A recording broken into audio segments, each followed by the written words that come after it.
Ô,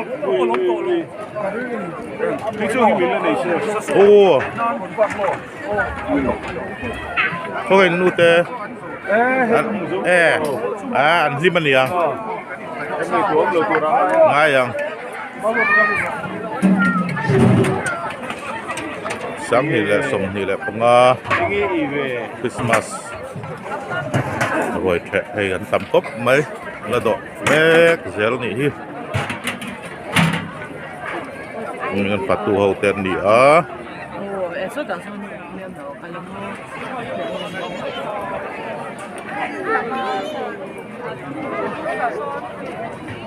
Sáng thì là sông thì là Krismas rồi thế cốp đấy